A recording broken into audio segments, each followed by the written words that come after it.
ఏ aunty uncle వాళ్ళ దంపతులు చంటి అక్షిత దంపతులు కలిసి కూర్చున్నారు. నేను చరణ్ కలిసి కూర్చున్నాం. అంటే నెక్స్ట్ మేమే. పిచ్చి అసలేం పెంచుకోకు. చరణ్ పక్కన నేను కూడా కూర్చున్నాను. పక్కన కూర్చున్న వాళ్ళెవరు పెళ్ళాలైపోరు. మరి నువ్వు పక్కనే కూర్చున్నావు కదా.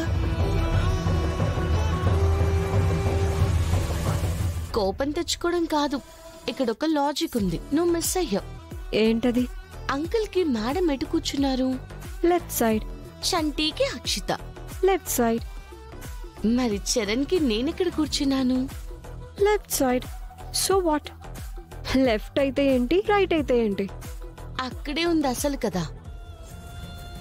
ఎప్పుడైనా సీతారాముల ఫోటో చూసావా? రాముడికి సీతాదేవి ఎట్ సైడ్ ఉంటుంది? Left side. లెఫ్ట్ సైడ్ కి అంత ఇంపార్టెన్స్ ఉందా? మరి భర్తకెప్పుడు భార్య ఎడం పక్కనే ఉండాలి. ఎందుకంటే హార్ట్ లెఫ్ట్ సైడ్ లో ఉంటుంది కదా. సో భార్య స్థానం భర్త గుండెల్లో అని చెప్పడానికి భార్యని భర్తకి లెఫ్ట్ సైడ్ లో కూర్చోపెడతారు, లేకపోతే నించోపెడతారు. సో ఆ లెక్క చూసుకుంటే లెఫ్ట్ సైడ్ లో ఉన్న నేను భార్యనా, రైట్ సైడ్ లో ఉన్న నువ్వు భార్యవవుతావా?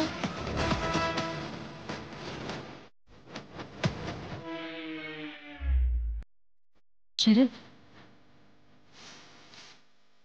నువ్వు ఇటు పక్కన కూర్చో, నేను నీకు లెఫ్ట్ లో ఉంటాను.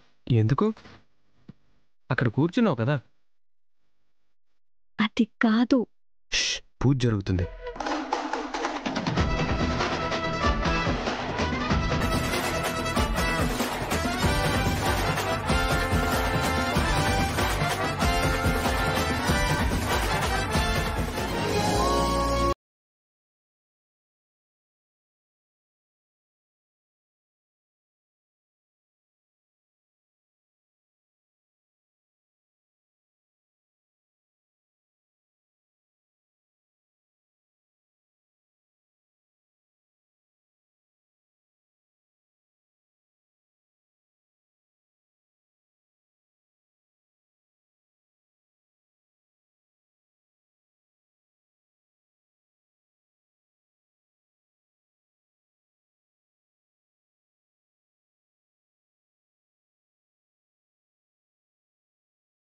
చరణ్ కి పెళ్ళయ్యేలా చెయ్యి స్వామి.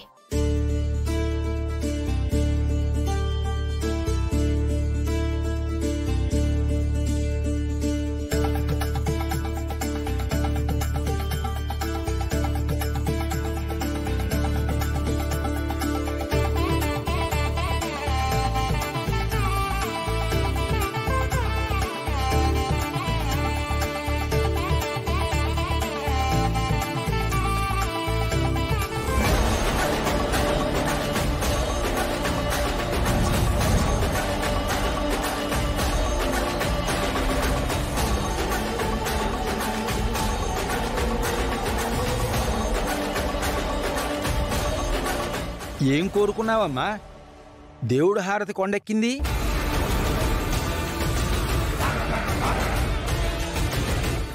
ఏదో తీరని కోరిక కోరుకుని ఉంటుంది పంతులు గారు.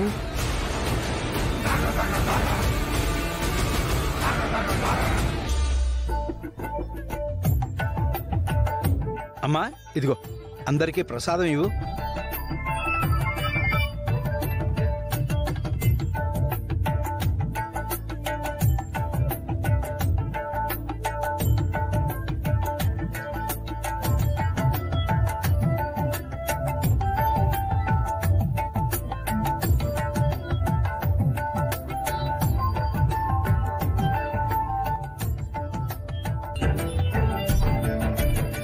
ప్రసాదం చాలా బాగుంది. బామ్మగారు, కాబోయే కోడలు చేసిందమ్మా.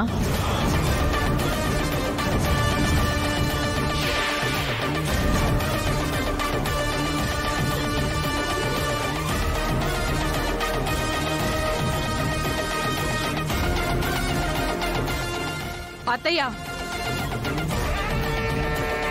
అదే మాకు కావాల్సిన అమ్మాయి చేసిందని చెప్పాను కదా, ఇదిగో ఈ అమ్మాయి చేసింది.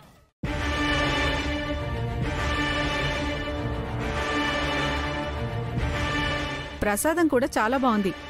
ఏ ఇంటికి వెళ్తుందో కానీ లక్కీ ఛాన్స్ కొట్టినట్టే. ఇలాంటి దేవతని ఏ ఇంటికో కోడలుగా ఎందుకు పంపిస్తాను? తిమ్మిరి బొమ్మని చేసైనా నా ఇంటి కోడల్నే చేస్తాను. నానమ్మ, పూజ అయిపోయింది కదా, ఇలాంటి పోటీలో గెలిచిన వాళ్ళకి బహుమతి అని అనౌన్స్ చేసావు కదా. అవునరా, ఉండి తీసుకొస్తాను.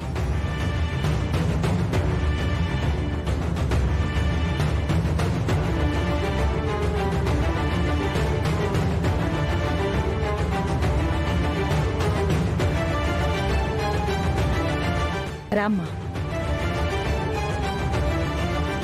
సుమా, రా, నీ చేతులతో ఈ చెరువు. ఆలోచిస్తున్నావేంటి సుమా? పోటీలో తను గెలిచింది కదా, అనుకున్న దాని ప్రకారం నీ చేతుల మీదుగా చేరెప్పిస్తానని చెప్పింది కదా అమ్మ. వెళ్ళు, వెళ్ళి ఇవ్వు.